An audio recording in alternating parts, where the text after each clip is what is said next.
The illegitimate dictator Maduro was the kingpin of a vast criminal network responsible for trafficking colossal amounts of deadly and illicit drugs into the United States.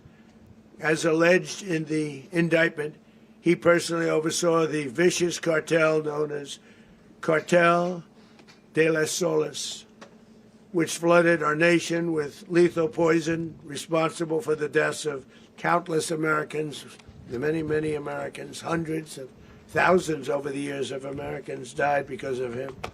Maduro and his wife will soon face the full might of American justice and stand trial on American soil. Right now they're on a ship. They'll be heading to, ultimately, New York, and then a decision will be made, I assume, between New York and Miami or Florida. But we have people where the overwhelming evidence of their crimes will be presented in a court of law. And I've seen it. I've seen what we have. It's both horrible and breathtaking that something like this could have been allowed to take place. For many years after his term as president of Venezuela expired, Maduro remained in power and waged a ceaseless campaign of violence, terror, and subversion against the United States of America, threatening not only our people, but the stability of the entire region. And you all saw it. In addition to trafficking gigantic amounts of illegal drugs that inflicted untold suffering and human destruction all over the country, all over, in particular, the United States, Maduro sent savage and murderous gangs, including the bloodthirsty prison gang, Tren de Aragua, to terrorize American communities nationwide. And he did indeed.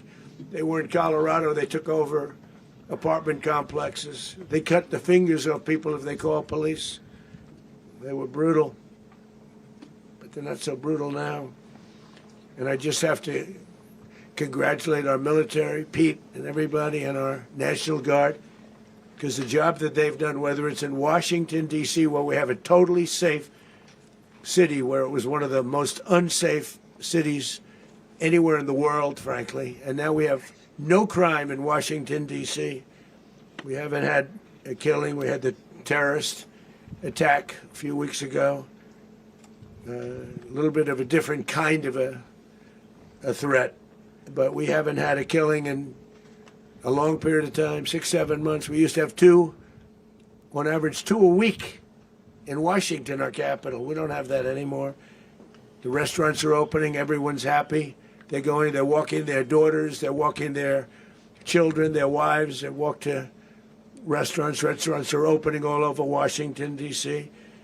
So I want to thank the National Guard, I want to thank our military, and I want to thank law enforcement. Been amazing. And they should do it with more cities. We're doing it, as you know, and we're doing it in Memphis, Tennessee right now, and crime is down. We've just sort of started a few weeks ago, but crime is down now 77%. And the governor of Louisiana called, great person, and he wanted us to help him, as you know, in a certain very nice part of Louisiana, and we have done that. It was a rough section, and we have crime down. I understand it's down to almost nothing already after 2.5 weeks. New Orleans, it's down to almost nothing. And we've only been there for 2.5 weeks. Can't imagine why governors wouldn't want us to help. We also helped, as you know, in Chicago, and crime went down a little bit there. We did a very small help because we had no working ability with the governor. The governor was a disaster, and the mayor was a disaster. But it knocked down crime. But we're pulling out of there when they need us. We'll know. You'll know. You'll be writing about it. And likewise, Los Angeles, where we saved Los Angeles early on, where the head of the police department made a statement that if the federal government didn't come in, we would have lost Los Angeles. That's long after the fires. That's when they had the riots in Los Angeles. We did a great job. Got no credit for it whatsoever, but that's okay. It doesn't matter. We don't need the credit. But we'll be pulling out when they need us. They'll call, or we'll go back if we have to. We'll go back. But we did a great job in various cities. But the place that we're very proud of is Washington, D.C., because it's our nation's capital. We took it from being a crime-ridden mess to being one of the safest cities in the country. But the gangs that they sent raped, tortured, and murdered American women and children.